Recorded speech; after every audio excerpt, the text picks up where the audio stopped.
Welcome to the very latest edition of the Premier View Tipperary GAA podcast. Don't forget to give us a follow if you haven't done so already on Twitter. We are at Premier View Pod. On Facebook, our page is the Premier View Podcast, and on Instagram, where we are Premier View Podcast. We have up-to-the-minute news on all things Tip GAA across all our socials, plus the odd giveaway, so don't miss out. If you're a Spotify listener, don't forget to hit follow and also hit the bell so that you never miss a podcast episode.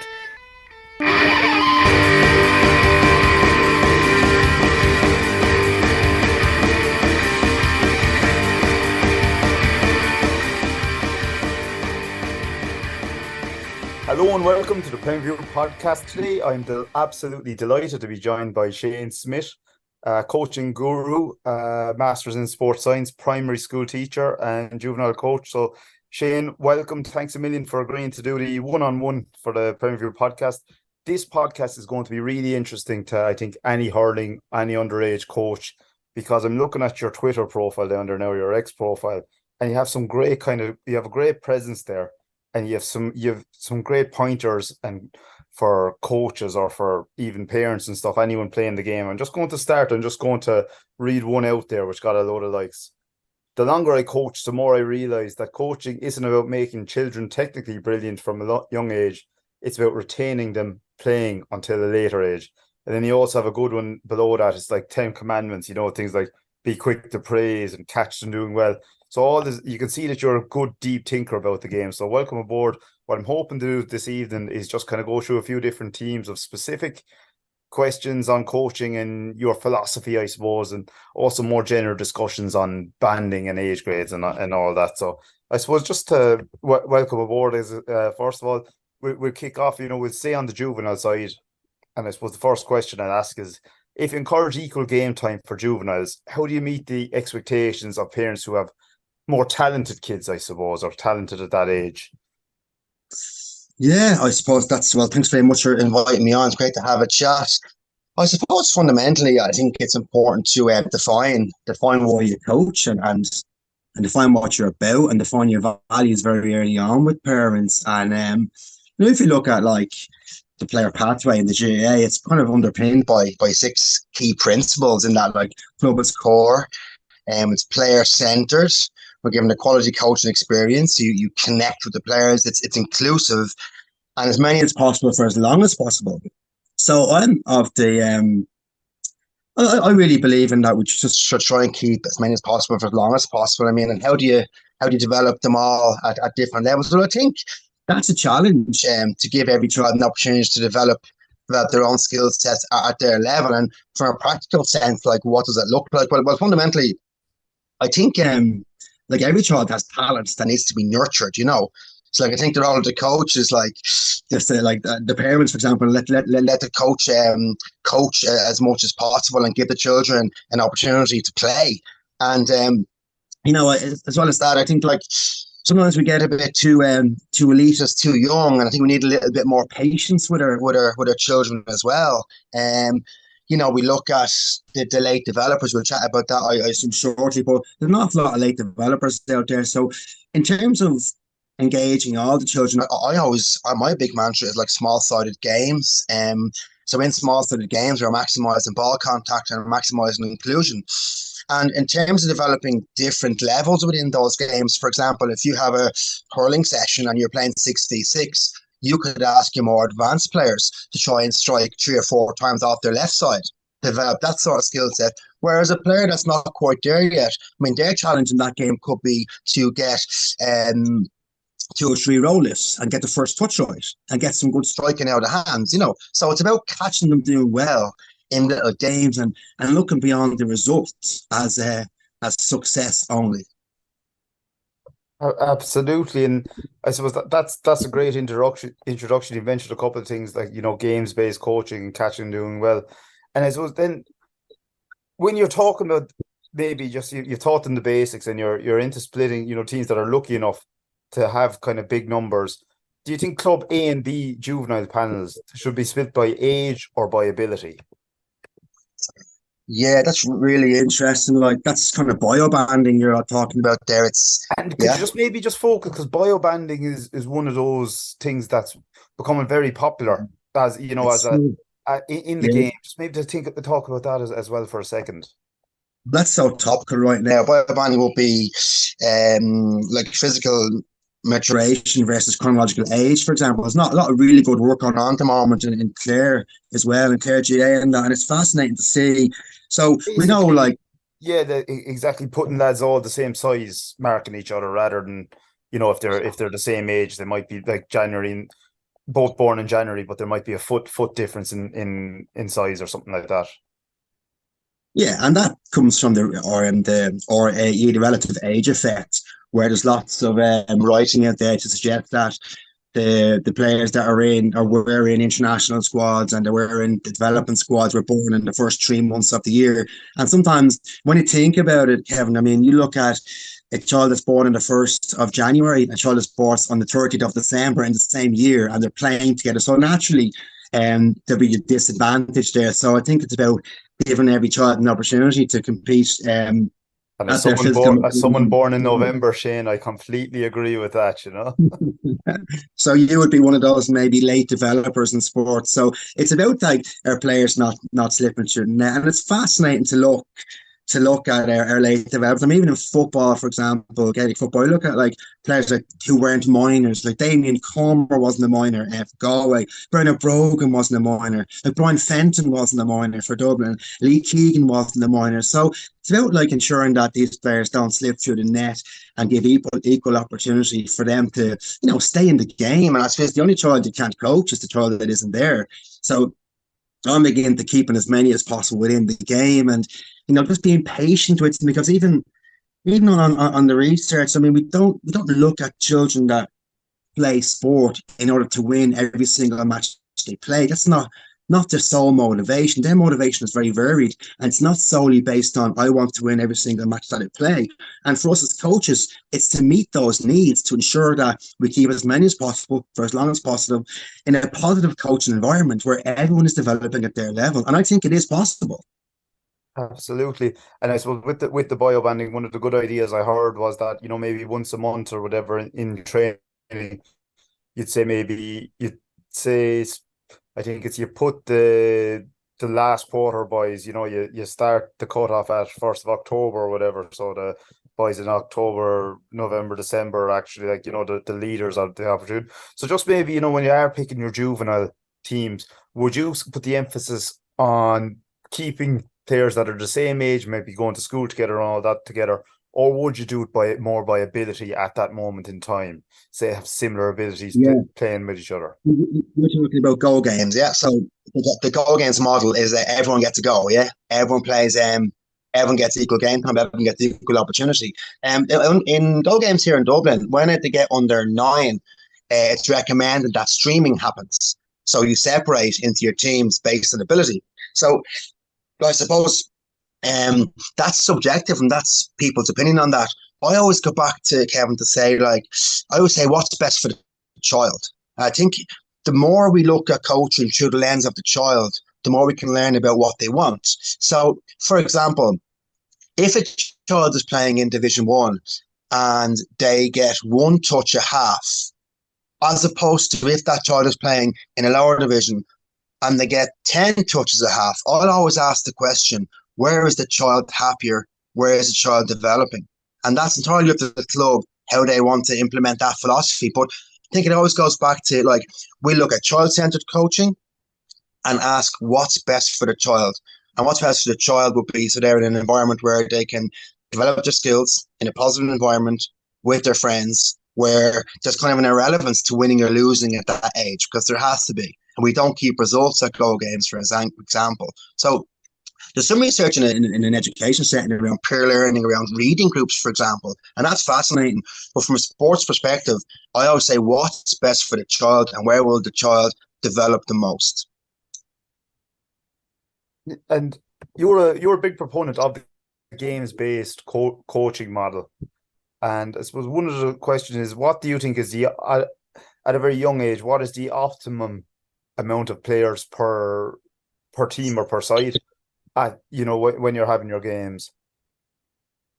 Yeah, I'm like smaller sided games give so many opportunities for children to flourish, you know. I mean, there's so many studies around that too. There's a small sided game study on basketball, I think they're age 15 to 19, and like optimizing technical skills increased by 60% when they went from a 4v4 to a 2v2, for example. You know, some research on soccer is like 6v6 versus 3v3, and the number of kicks, short passes, tackling, dribbling was significantly higher and provided, physical conditioning and technical improvements. So you look at the Belgium FA when they restructured back in 2000. They did some research. They analysed 1,500 games, and some kids were getting 2 touches of the ball in the game. So like too much emphasis was placed on winning. So they changed their whole structure around smaller sided games and went towards a 2v2, 5v5, 8v8 model. And I think in the GA, like sometimes you get to under 10, 11, we're at 10, 11 aside, and it's a lot of players on the pitch. But I think from a coach's perspective, like we can't control, like dare we say it, that, sometimes Kevin, like I'm not sure all children enjoy playing the matches at the weekend. Like not all children love playing the matches, but they might love the training session. They might love the coaching. They might love the fact that we can play 4v4, 5v5, 6v6, maximize their ball contact, maximize their inclusion, maximize their development. So that's a really enjoyable experience for children. I'm not sure all children really enjoy playing 11v11 at the weekends because they might not get many touches of the ball. Yeah, absolutely. You've touched on something there, I suppose, that will might chat about others, is that the impact of what can the GA learn from other jurisdictions and from other sports as well. But one of the key questions, I suppose, that's come in when we heard his success at underage. Now, I'm taking success here maybe to mean winning trophies or winning titles. It might mean different things in different clubs, but I suppose and other than, I suppose, winning trophies, how would you judge success, or other than player retention, how would you judge success of an underage coaching model? Yeah, well, I would judge success by retention, of course. Once those children you're coaching are coming back to you week after week, month after month, year after year, that's success. You bring a team right through to minor, that's success. But also, like, the reason why children are playing sport is there are numerous reasons, of course, but to have fun, to be with their friends, and to get better at a task. And I've spoken about this before. This task orientation is like children not being motivated to win every match they play. Children are really motivated to improve at a skill. That's that intrinsic motivation. And that's why in many cases you look at children and we can find the little wins in the game beyond the result. The little wins, like maybe they executed a skill, maybe they got 2 blocks, maybe they struck the ball out of their hands for the first time, maybe they kicked it over the bar for the first time, maybe they tackled really well, they passed really well. Like all these little wins are intrinsic motivations for children. So the result is not bigger for a child than how they did themselves. So that's that task orientation. I want to get better at this solo. I want to get better at this jab lift. I want to get better at this strike. And you'll find if a child does get better at those skills and implements those skills in the game, you'll find that they are motivated and they are playing well. So we just got to find successes beyond winning or losing, because like if we only value success with medals and trophies, we're setting our children up for failure. Absolutely. Is it hard though, when you get to maybe a quarter final or a semi final, and often it's the coaches you see maybe are the ones driving this. Is it, to maybe dampen down of us here? We want to make sure everyone gets all game time. Is it just a matter of getting that culture inside a club where, the medal is really only a bonus underage? Yeah, that's defining why you coach, That's just defining why you coach. And, being in a situation where you're happy to give equal game time. Because we look at the reasons why children are leaving sport. I mean, some of the research around that, it's like an increased focus on performance, increased focus on results, new coaches, and a change in coaches' attitude and philosophy. So we look at the key ages around the age of 13, 14, where we see the dropout in sport. And in many cases, that's when sport becomes competitive. I understand like competition is healthy, like once it's healthy competition. I understand we get to an age where it gets competitive. That's no problem at all. But there was an ERSI study in was it 2013, 10 years old now, but it looked at the dropout rates, and looked at like 75% dropout in the ages of 21 and 26. And then in 2017, the LGFA commissioned a survey, and it was like by the age of 13, 1 in 2 girls have dropped out of sport, So that's our challenge, is to try and keep as many as possible playing. But if we're focused on winning only as success, is that what's best for the child, or is that what's best for the coach? And that's all going back to defining why you coach and what you're about as a club. And I think that's when we talk about player retention, that's coming across really strongly from you. As in, I think the magic question that everyone would love to know from you might be, how do we stop player dropout after minor or at minor, But I think it's clear that if you're only asking that question when you get to minor, it's probably too late. And you've actually presented some very good stats there. I'm actually surprised by those, particularly the dropout in girls, and also that, there's such a strong dropout from the 21, because if you're still playing at 21, you're probably a stronger player, but you're still leaving. Yeah, and look, there's a lot going on in the lives of teenagers and young adults too, and there's many reasons why they're giving up. They're changing schools, new circle of friends, maybe new sports. There's not an awful lot going on. But if we know a lot of them are leaving because it gets too competitive, there's a change of coach, change of coaching philosophy, I think we can do something about that. I've often spoken about the five-a-side culture in GAA. You take, for example, someone finishes up playing sport 37, 38, they go and play five-a-side, or tag, whatever it may be. Maybe there's an opportunity to implement that culture in a GAA club, whereas like you just have the facilities there. If you're lucky, you have the facilities. You've got pitches, and like you can just, these players, these teenagers could come to the club once a week and play 7v7, 8v8. It's been tried in the GA actually, and it's been very successful. Non-competitive, just turn up, arrive at 7, play 7 to 8, and off you go. And some children, as I said earlier on, not every child grows up with the ambition to play in Crow Park or the Aviva, like a lot of children do, of course, and we have to meet their needs as well. And it's so important to meet their needs too. I really can't emphasize that enough. It's so important to try and meet the needs of all the players, and the players that need and require that extra development, we should give it to them. And I was involved in high performance coaching previously, and it's a really, really enjoyable place to be, watching players flourish and maybe get onto the county squad. It's very, very rewarding, but that's the small percentage. We have to look after them, but we also must look after the majority of players too within their clubs, and keep them involved and keep them playing. And how do we do that? Well, we do that by making it enjoyable, removing the pressure to win. We do that by developing a positive environment around training. We do that by ensuring that each child gets equal game time, and the same child is not the sub every week. And that's how we keep the children playing. Absolutely. And you've mentioned, I think the GA is now only starting to scratch the surface on social hurling, social football, Mamogi, all that sort of stuff, where you see, you see in the five-a-side soccer kind of model, once you have the skills, you can use them for life. And it's something that the GA really, hurling for over 40s or whatever it is, is only really starting to kind of like get to grips with now.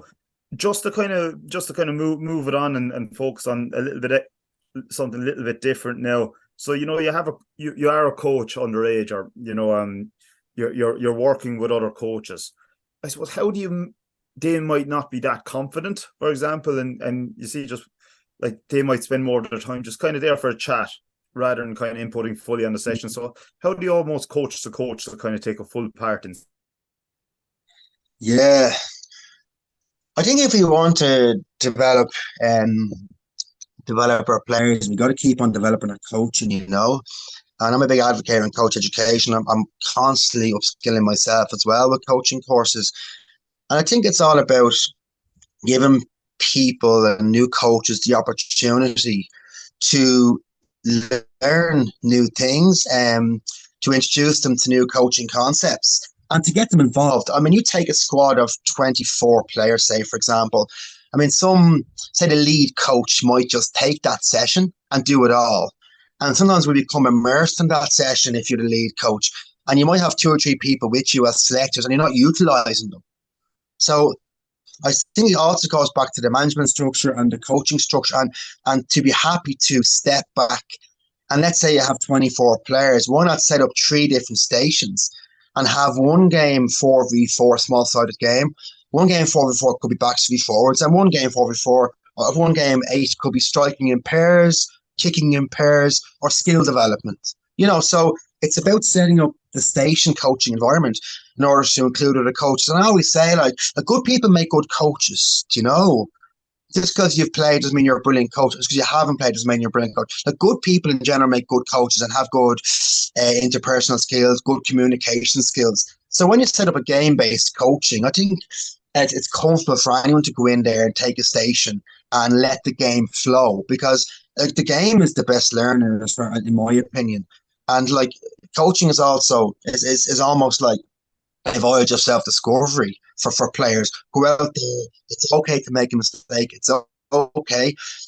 Learn from it and move on. I think we have to give players that platform. And that's how we incorporate more coaches in with us. Those who haven't played or aren't overly confident, we need to just give them the tools and set it up for them and kind of empower them to come in and coach. Is that, and you know, we see, and we all have always seen in the GA, a lot of parents becoming coaches or naturally being coaches for their, you know, sometimes it's practicality. They kind of have to, because they're dropping the son or the daughter down, they almost have to coach the cohort that they're in.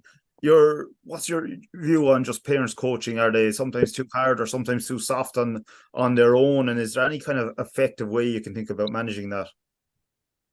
That's such a really broad question because everyone is so different, you know, we're all so unique.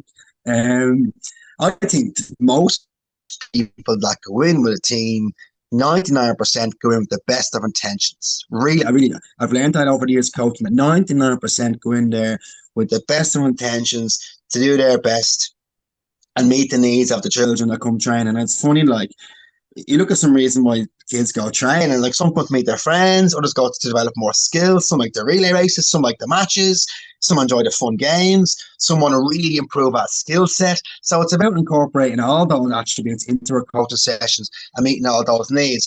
But in terms like the so many of our teams are run by our parents, right? Yeah, you know, so without them, where would you be? Exactly. And is there anything you can think maybe to kind of, it's like encourage more mothers to be involved, or more kind of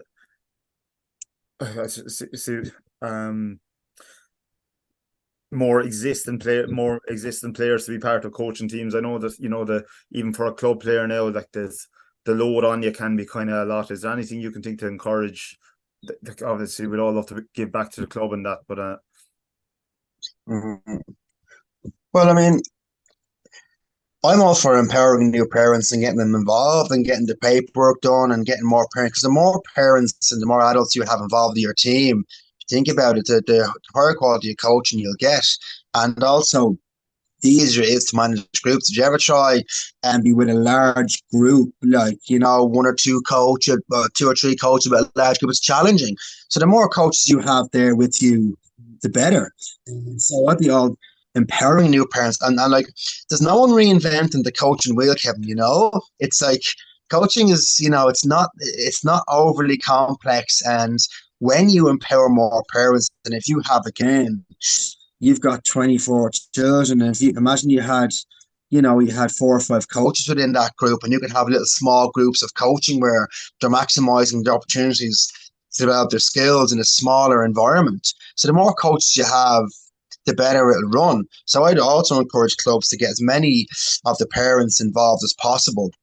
And and you'll grow your coaching team from there. And the odd time you might have a guest, you might have some of your senior players coming down and to get involved with a team. And of course, they're the lifeblood of clubs as well, coming down and giving their expertise to a team to go in and coach them. So yeah, definitely.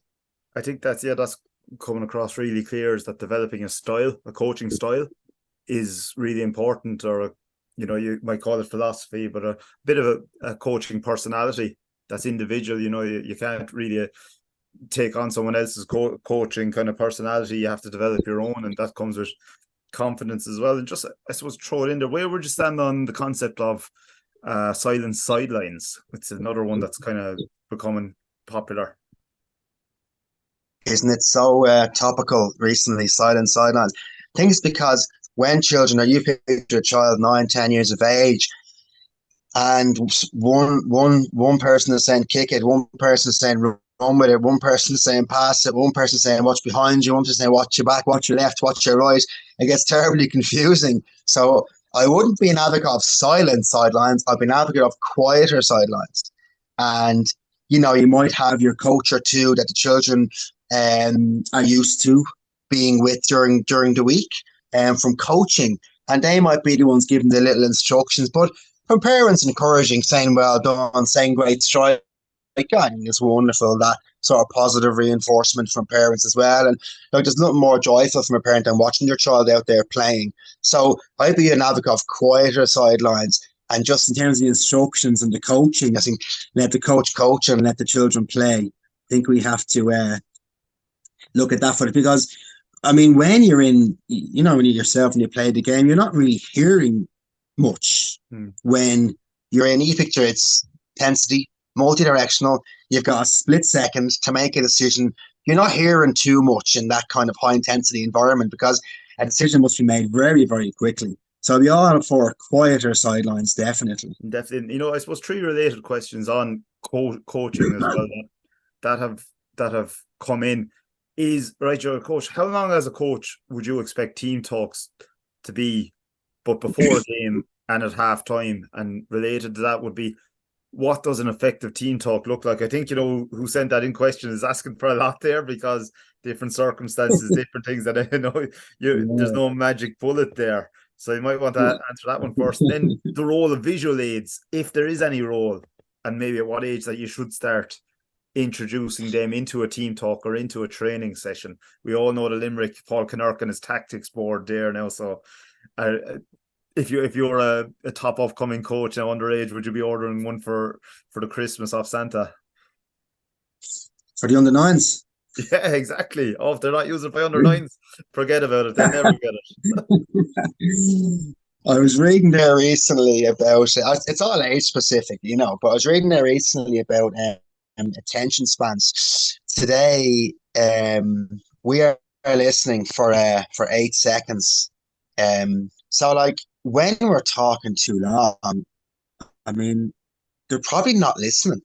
And it's to have that awareness that, we always say like 3 stars and a wish.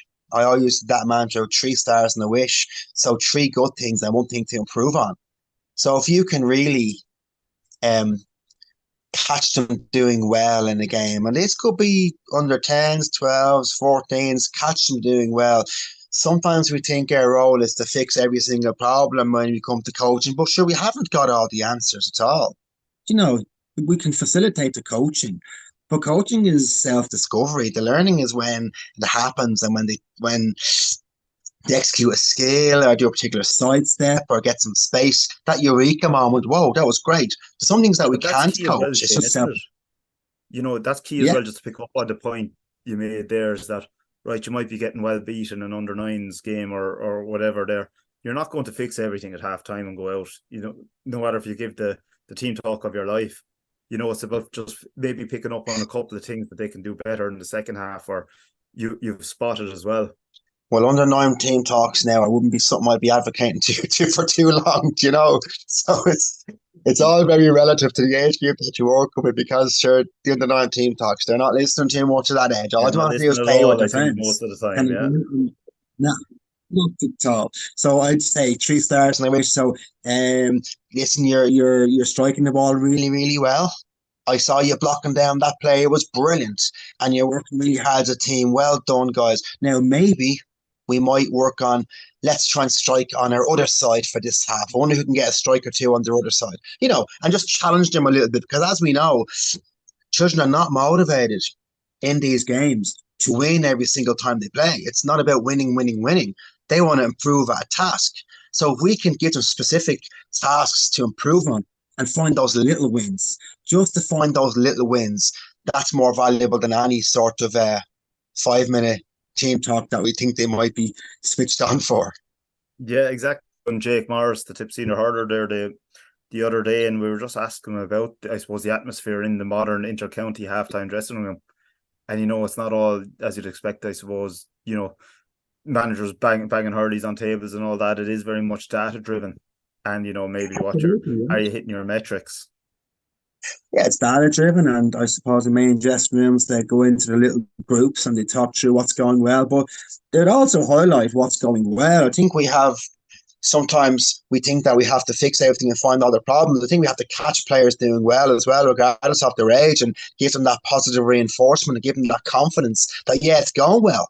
And sometimes, you don't always have to say too much. Sometimes it is going well, and that's enough. Yeah, that's great. And do you think that the inter-county development squads, again, putting you too much on the spot, what age do you think they should be starting at, or do you think that they play a big role in player development? Because then could that actually be a driver in a player stepping away or losing interest in the game if they don't get on that team, under 13 or under 14 or whatever? They're not being, I suppose, their efforts aren't being validated, and they might be, it might be a big disincentive for them. Yeah. I think we've loads to learn in GA around their coaching and their coaching structures. Like for example, like going back maybe a couple of years, 20, 30 years, whatever, the first games are under 10, maybe, Now our first games are the under 7? What age group did you start playing matches? Tip? Under 8s? You'd have blitzes under 7. You'd have under 7 blitzes. 7, yeah. Kind of maybe different clubs, but not too competitive. Yeah. But they're going into matches at under 7, which is probably 6-year-olds, is it? Yeah, and below. And below. So, you tell me a 5 or 6-year-old that's ready for a match, So I think we need to slow it down a little bit. I think we need to value our nurseries in our clubs, our nurseries on a Saturday morning where we're working on fundamental movement, like running, jumping, catching, kicking, throwing. I think we look at the research around that. So those fundamental movement skills actually plateau and stop progressing when children reach around the age of 10. But they can be mastered by the age of about 8. So we've got a window there, age 5 to 8, to develop those fundamental movement skills of running, jumping, throwing, catching. And, they're the building blocks as we go forward. And look at all our skills, agility, balance, coordination. I mean, we see balance all the time in our matches. We see agility in our matches. And it's really important to develop those skills. And then when we go into our matches too young, I mean, what happens after that is maybe some boredom kicks in as well because it happened too young. So I'd love if we just slowed it down a little bit and kept the children in a nursery, developing the agility, balance, coordination, run, jump, throw, catch, those fundamental movement skills as building blocks for more complex skills. And from there, they may be into matches under 9, under 10. It's quite sufficient. I think that we should just slow it all down a little bit. That's another really good point on the fundamental movement, because if you rock down into a field on a Saturday morning, and if you're at football training or hurling training, and if they're just running or jumping, they don't have a hurley in their hand, do you think as a coach you could be under pressure? As in, again, it might be a confidence thing that you know that this is actually the best for this age group. Yeah, and or part of a player pathway as well, having that whole club approach. Yeah, and it's tough because everyone's trying to keep up with everybody else, aren't they? They're going in matches at 6-year-olds, so we need to do the same. And but I always go back to what's best for the child, and where will the child be happier? And I personally think a 5 or a 6-year-old would be happier in an environment of play which involves running, jumping, throwing, catching, chasing, as opposed to an environment of 7v7 or 8v8 match where they may not have that much ball contact or they may not be involved as much. So I think we can take a step back a little bit to meet the children's needs and slow it down a little bit too. So then when they're ready for a match, they go into a match. Absolutely. And I suppose, Shane, we've been on a grand tour here of, from, I suppose, the starting off the coaching that we touched on, fundamental movement, the broader landscape of the GAA with development squads and role of that. So it's been really, interesting and inspiring. Just on the development squad, it's funny, I was reading a tweet there recently about the Scotland under-17 squad that reached the European Championships. Like nearly 10 years later, not one has actually gone on to get a senior cap, So it's very interesting that I think we should try and widen the net a bit in our development squads. Instead of bringing just 25 or 30 players out under 13 or 14 weekly, we could bring out maybe 50 or 60 monthly and give them all opportunity. Maybe a monthly blitz, for example, instead of just having a set amount of 13 or 14-year-olds gone from the club for a long period. And I think that would broaden the net a little bit and we'd keep more players involved that way, because the club is core to the GAA as well. And when these players leave the club and go off to the county, you might not see them for a few months. Again, that's another really, really good point. And you mentioned, you brought in about other sports, and I think there is a lot to learn there as well. Just, would you have any books, I suppose, you would recommend that you come across as very well read on the subject? But again, one of the final questions was if you had any specific books you think would be a good primer for all this. Yeah, you've come across Carver Coaching, Paul Kilgallen. Yeah, he's just read some fantastic books, and they're my go-to books to pick up some little coaching nuggets, I have to say. And he's a fantastic writer, and he makes coaching so enjoyable, and he writes so well on the topic. So, and that Paul writes is usually a brilliant read, I must say.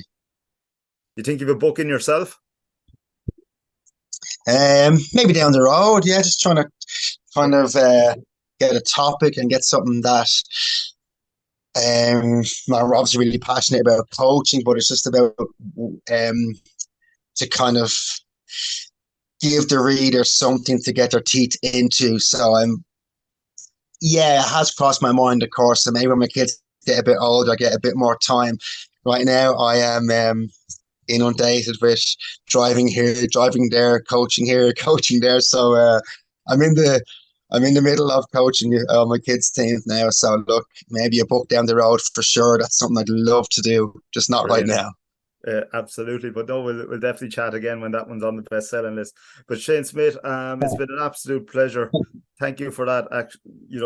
That whirlwind tour through kind of GAA underage coaching, and great to have you on board. Thanks again. My pleasure. Great to chat, Kevin. Take care.